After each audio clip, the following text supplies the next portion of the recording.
سلام دکتر صاحب محترم، خوش آمدید به یک دیگر از ویدیوهای ما. در این ویدیو یاد میگیریم که حجرات سرخ خون در کجا ساخته می شوند، چطور ساخته می شوند و کدام موادها برای تولید یک حجره سرخ خون ضروری هست. پس تا آخر ویدیو با من همراه باشید.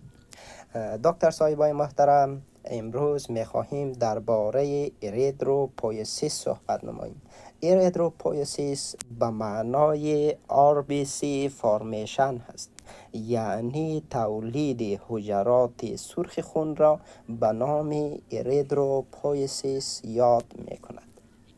دوستان عزیز، اریتروپویسیس در دوران امبریونیک لایف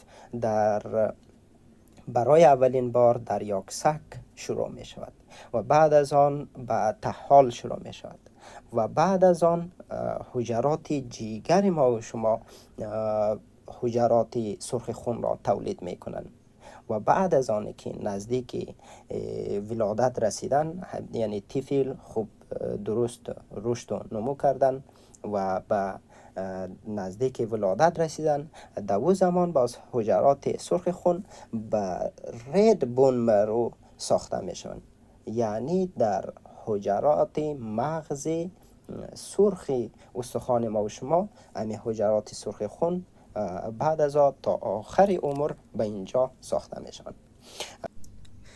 خب دکتر صاحب محترم، بیایید بدانیم که حجرات سرخ خون در رد بون مرو چطور ساخته می شوند. این یک استخوان می باشد که این استخوان دارای مغز استخوان هم است، یعنی مغز استخوان است، درست است، و این رد بون مرو است. در داخل رد بون مرو حجرات پروژنیتور سلز موجود است. این حجرات به نام هیموسایتوبلاست یاد می شود. این حجرات هیموسایتوبلاست همیشه در حال انقسام و تکثر هستند. اینا به دو حجره دیگر تقسیم میشن، یکی به نام لمفوید استم سل و دیگری به نام مایلوید استم سل. لمفوید استم سل لمفوساید ها را میسازند که ما شما بی لمفوساید و تی لمفوساید داریم که در ویدیوی بعدی گپ میزنیم و فوکسی اصلی ما امروز روی مایلوید استم سل هستند. دوستان عزیز، مایلوید استم سل خودش به نوبه خود به سه حجره دیگر تقسیم میشه. یکی پلاتلیت ها را میسازه که مصفحات دمویه ما و شما میباشه و دیگه حجرات سرخ خون میسازه که RBC برش میگیم و دیگه حجرات WBC یا حجرات سفید خون را میسازه. این یکی چطور میسازه او را باز سرش گپ میزنیم، درست است؟ خب دوستان عزیز، حالا بیایید بدانیم که کدام موادها برای تولید یک حجره سرخ خون نیاز است. دوستان عزیز، حجرات سرخ خون ما و شما از پروتئین ساخته شده است که به نام هموگلوبین یاد می شود. خود هموگلوبین از هیم و گلوبین ساخته شده است. گلوبین پروتئین است و هیم باز از آهن و پورتوپورفایرین ساخته شده است، درست است؟ یکی از چیزهایی که برای تولید یک حجره سرخ خون نیاز است آهن می باشد. دوستان عزیز، آهن را وقتی که ما و شما غذا را میخوریم، آهن به شکل مثبت 3 در غذا موجود است. این وارد معده میشه، از معده میگذره وارد دواردینوم میشه. در دواردینوم ما و شما حجراتی است به نام انتروسایت یاد میشد. این حجرات به نام چی یاد میشه؟ انتروسایت. یعنی حجره به نام انتروسایت است، درست است؟ حجراتی که در دواردینوم ما و شما موجود است. یه انتروسایت ها چی کار میکنه؟ آهن مثبت 3 را در اونجا در انتروسایت ها در غشایشان یک ترانس ممبرین پروتئین است که او انزایم به نام فیرو ریدکتیز یاد می شود، درست است؟ فیرو ریدکتیز است که نامشان سایتوکرومی بی هست. یه انزایم چی کار میکنه؟ آهن مثبت 3 را به آهن مثبت 2 تبدیل میکنه، درست است؟ وقتی که به آهن مثبت 2 تبدیل شد، باز در غشای حجره یک ترانسپورتر دیگر موجود است، درست است؟ در غشای حجره این ترانسپورتر دیگر به نام دای میتایل ترانس پروتین ون یاد میشه. این چی کار میکنه؟ دایمتایل ترانس پروتین ون آهن مثبت دو را همراه هیدروژن آیون میگیره و این را داخل حجره انتقال میده. وقتی که آهن مثبت دو را داخل حجره انتقال داد، در اونجا یک پروتین دیگه در داخل حجره موجود است که او را به نام اپوپروتین یاد میکنه. اپوفرتین یاد میکنه. درست است؟ به نام اپوفرتین. اپوفرتین همراه آهن مثبت دو یک جای میشه و این میسازه چی رو؟ فرتین. یعنی اپوفرتین همراه آهن مثبت دو که یک جای شود یک کامپلکس میسازه که به نام فرتین یاد میشه و این فرتین ها با همدیگر یک کامپلکس دیگر میسازه، یعنی با همدیگر جمع میشه که به نام هموسیدرین یاد میشه. دوستان عزیز، امی فرتین ما و شما قابلیت این را داره که آهن مثبت دو را آزاد بسازه از خود و این آهن مثبت دو اینجا یک ترانسپورتر دیگر موجود می باشه در غشای حجره که او را به نام فیروپورتین یاد میکنه. فیروپورتین چیکار میکنه؟ آهن مثبت دویی که آزاد هستند در فرتین وصل نیست، او را میگیره از داخل حجره به بیرون حجره انتقال میده. درست است؟ تا که به جریان خون ما و شما جذب شوند. دوستان عزیز، آهن مثبت دو در جریان خون ما و شما یک انزایم دیگه هستن که به نام هفستین یاد میشه. این هفستین چی کار میکنه؟ این انزایم آهن مثبت دو را به آهن مثبت سه تبدیل میکنه. بعد از این آهن وارد جریان خون میشه. درست است؟ دوباره به آهن مثبت 3 وقتی که تبدیل شد وارد جریان خون میشه. دوستان عزیز، وقتی که آهن وارد جریان خون شد، در خون ما و شما، در پلازمای شما، قسمی که در درس های قبلی هم صحبت کردیم، پروتئینی است به نام ترانسفرین. این پروتئین در جگر ساخته میشه و این در جریان خون ما و شما موجود است و امی آهن در این پروتئین وصل میشه و به دیگر جاها انتقال داده میشه. دوستان عزیز، اگر مقدار زیادی از آهن جذب شود و از حد نرمال عبور نماید، در این صورت آهن زیاد در بدن ما و شما تاکسیک هستند و این حجرات ما و شما را تخریب میکنن. چطور تخریب میکنن؟ این حجرات، امی آهن قابلیت ای را داره که فری رادیکال ها را تولید کنه. وقتی که فری رادیکال ها تولید شدن، اینها باز به حجرات ما و شما تاکسیک هستند و حجرات ما و شما را تخریب میکنن. درست است؟ حالا بیایید بدونیم که چطور امی جذب آهن تنظیم و کنترل میشه. دوستان عزیز، در جگر ما و شما حجره است به نام هپاتوسایت یاد میشه و این هپاتوسایت هستن. درست هستن؟ این غشای حجره می باشه و یعنی هم نوکلیوس حجره می باشه یا هسته حجره. در داخل هسته ژنتیک متریال یا همو دی ان ای موجود است. درست است؟ وقتی که مقدار ترانسفرین که آهن همراهشان وصل می باشه از حد نرمال زیاد شود در جریان خون، حجرات جگر یک ریسپتورهای را دارند که آن را حس می کنند. وقتی که دیدن که ترانسفرین همراه آهن خیلی زیاد در جریان خون شده، باز این سیگنال میده به پروتئین دیگر که در غشای حجره هپاتوسایت ها موجود است که حجره به نام HFE پروتئین یاد میشه. این HFE پروتئین با سیگنال میده در هسته حجره جن را اکتیویت میکنه یا فعال میکنه که او جن هپسایدین را تولید میکنه. این هپسایدین وقتی که تولید شد، این چی کار میکنه؟ هپسایدین میآید در اینجا ما و شما گفته بودیم که اینجا فیروپورتین هست. این پروتئین به نام فیروپورتین یاد میشه. درست است؟ هپسایدین میآید اینی ترانسپورتر پروتئین دیستروی میکنه، یعنی تخریب میکنه.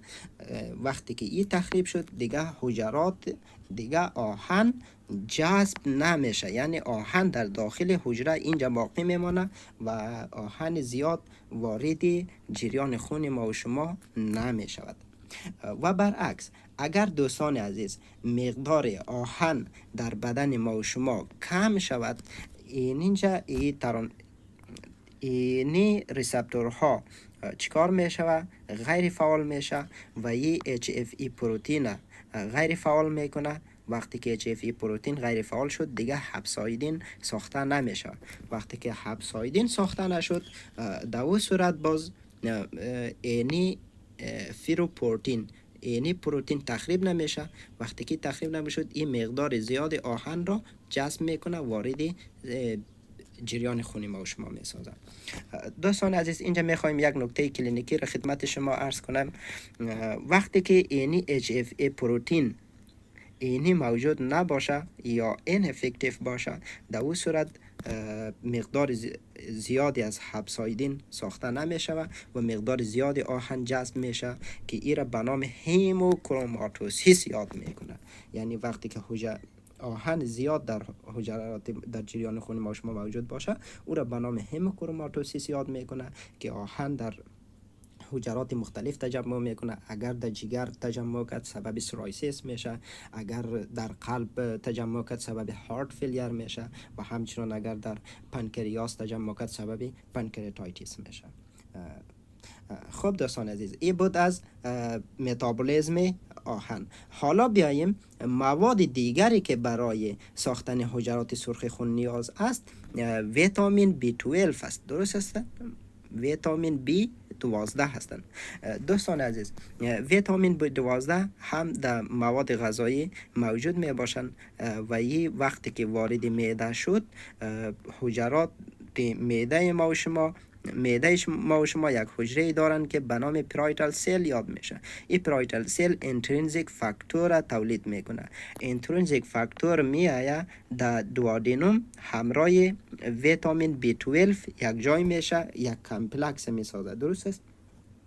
وقتی که یک کمپلکس ساخت یی از دایجستشن پنکریاتیک انزایم جلوگیری میکنه و یی میآید امی انترینزیک فاکتور و ویتامین B12 کمپلکس میآید از دوادینوم میگذره، جواجینوم میگذره، در ترمینال الیوم میرسه، یعنی قسمت به نام ترمینال الیوم یاد میکنه. درست است؟ وقتی که در اینجا رسید اینجا ریسپتورهای می باشه، حجراتی است که ریسپتورهای را می داشته باشه که انترینزیک فاکتور و ویتامین B12 کمپلکس در این ریسپتورها وصل میشه و این توسط اندوسایتوسیس داخل حجره میشه، یعنی جذب میشه. وقتی که داخل حجره شد ویتامین B12 از انترینزیک فاکتور جدا میشه و او وارد جریان خون میشه. درست است؟ وقتی که وارد جریان خون شد در اونجا یک پروتین دیگر است دوستان عزیز در خون ما و شما که به نام ترانسکوب الامین 1 و 2 یاد میشه و ویتامین B12 یا ویتامین B12 به یه پروتین وصل میشه و در تمام بدن ما و شما توسط این پروتین انتقال داده میشه. درست است؟ مواد دیگری که برای تولید حجرات سرخ خون نیاز است فولیت می باشه یا فولیک اسید. فولیک اسید هم همینطور وارد معده میشه توسط مواد غذایی یا سپلمنت و در این قسمت در دوادینوم، در جوجینوم، در ایلیوم، در از هر جای گت ما و شما چی میشه؟ یه جذب میشه و وقتی که فولیت جذب شد یه هم میآید وارد جریان خون میشه. درست است؟ دیگر کدام موادها نیاز است؟ موادهای دیگر که برای تولید حجرات سرخ خون نیاز است امینو اسیدها هستند، فاتس می باشه یا کربوهیدرات ها هستند، شحم ها هستند. درست هستند؟ این موادها هم برای تولید حجرات سرخ خون نیاز است. اینا هم میآید از جی آی تی تیوب ما و شما جذب میشه که ما و شما حالا دوباره ایشان گپ نمیزنیم که چطور جذب میشه، در ویدیوهای بعدی خواهد صحبت کرد. اینها میآید کلشان وارد جریان خون میشه. امینو اسید ها، کربوهیدرات ها و فاتس ها، اینها هم جذب میشه، کلشان در وارد جریان خون میشه.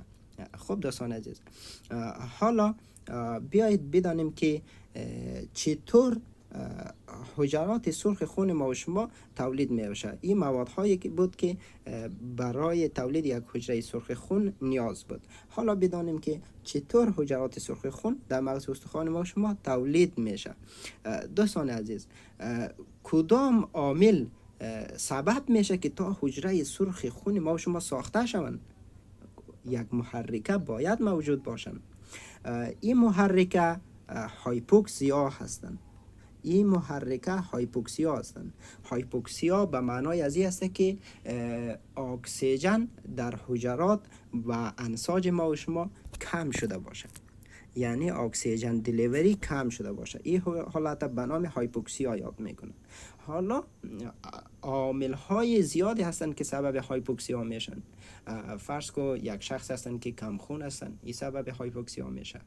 شخصی امراضی دارن به نام restrictive lung disease یاد میشه، یا COPD دارن، یا که هارت فیلیر دارن. اینا همهشون سبب هایپوکسیا میشه. خب دوستان عزیز، وقتی که مقدار اکسیژن دلیوری به حجرات بدن ما و شما کم شود، در او صورت در گرده ما و شما، دکتر صاحبای محترم، این گرده هستن. گرده از نفرون ها ساخته شده است. در پروکسیمال کانولتد توبیول نفرون ها حجراتی هستن. اینی یک حجره هستن که در اونجا HIF فاکتور موجود است، یعنی هایپوکسیا ایندیوست فاکتور. وقتی که مقدار اکسیژن حجرات بدن ما و شما و انساج ما و شما کم میشه، این فاکتور فعال میشه. هایپوکسیا ایندیوست فاکتور فعال میشه. این سیگنال میده به هسته حجره. در هسته حجره در DNA یک ژن می باشه که سبب تولید اریتروپویتین میشه. وقتی که هورمون اریتروپویتین تولید شد، باز این میره در بون مروی ما و شما، یعنی در مغز استخوان، به مایلوید استم سل عمل میکنه در اینجا و او را این مایلوید استم سل تقسیم میشه به حجرات سرخ خون. و برعکس، اگر مقدار اکسیژن در بدن و حجرات و انساج ما و شما زیاد شود، در نتیجه اینجا یک انزایم می باشه.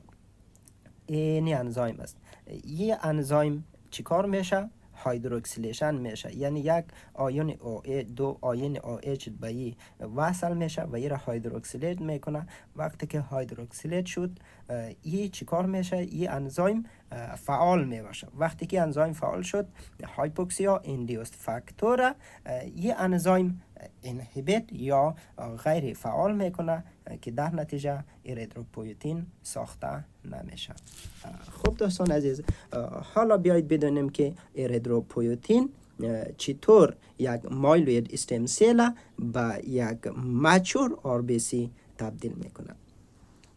دوستان عزیز، اریتروپویتین تولید میشه توسط حجرات گرده ما و شما و این میآید در بون مرو. در بون مرو روی مایلوید استم سل یه عمل میکنه. وقتی که روی مایلوید استم سل عمل کرد، این مایلوید استم سل به یک حجره دیگه تبدیل میشه که این را به نام پرو اریتروبلاست یاد میکند. دوستان عزیز، پرو اریتروبلاست تبدیل میشه به بیزوفیلیک اریتروبلاست، یعنی وقتی که ما شما در زیر میکروسکوپ ببینیم، یه برنگ آبی دیده میشه. چرا برنگ آبی دیده میشه؟ وقتی که یه حجره تبدیل میشه به بیزوفیلیک اریتروبلاست، در اون صورت DNA تبدیل به RNA میشه، یعنی RNA ها را میسازه و این RNA ها برنگ آبی دیده میشه. وقتی که DNA به RNA تبدیل میشه، به نام ترانسکریپشن یاد میشه. وقتی که RNA زیاد ساخته میشه، به اون خاطر یه برنگ آبی دیده میشه. وقتی که مقدار RNA با پروتین هدف ما چی هستن؟ هموگلوبین ساختن است. درست است. از دی ان ای ما آر ان ای میسازیم، از آر ان ای پروتین میسازیم که او پروتین عبارت از هموگلوبولین چین می باشه یا هموگلوبین می باشه. درست است. وقتی که پروتین ساخت یا گلوبولین، باز او رنگ سرخ به حجره ما و شما میده. یعنی حجره آر بی سی ما و شما دارای رنگ سرخ به خود میگیره. اما مقدار کمی از آر ان ای ها مقدارشان به پروتین تبدیل میشه و مقدارشان باقی میمانه که این مرحله را به نام پولی کروماتیک اریتروبلاست یاد میکنه. یعنی رنگ حجره که دارای رنگ های مختلف می باشند، مثل رنگ سرخ و آبی، این را به نام پولوکروماتیک یاد میکنه. وقتی که به می منوال دی ان ای تبدیل میشه به آر ان ای و آر ان ای های زیاد به پروتین تبدیل میشه که همه هموگلوبین می باشه، در اون صورت مقدار آر ان ای کم میشه و مقدار پروتین یا هموگلوبین بیشتر ساخته میشه که این مرحله را به نام ارتوکروماتیک اریتروبلاست یاد میکند. ارتوکروماتیک اریتروبلاست یاد میکند.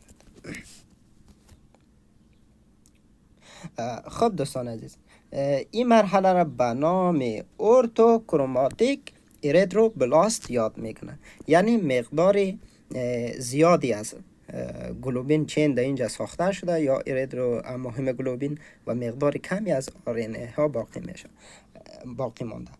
همان طوری که حجره در حالت این قسم هستند، از یک مرحله به مرحله دیگر پیش می روند.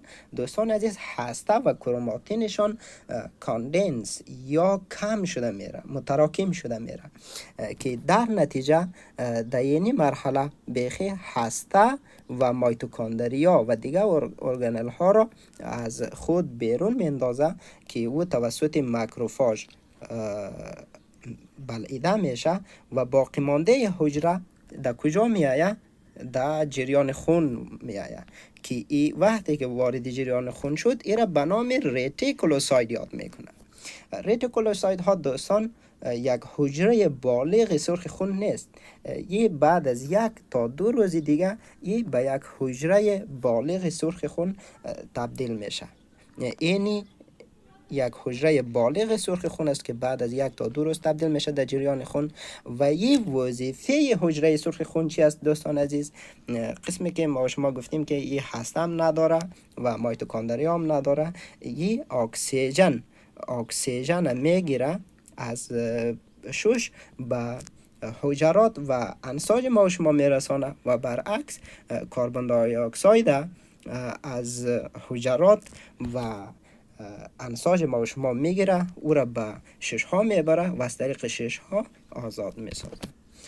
این بود درس امروز ما شما که چطور یک حجره سرخ خون ساخته می شوند و کدام مواد ها ضرور بودن چطور ساخته می شوند. این را ما آموختیم. در ویدیوهای بعدی انشالله ادامه شان را صحبت خواهیم کرد.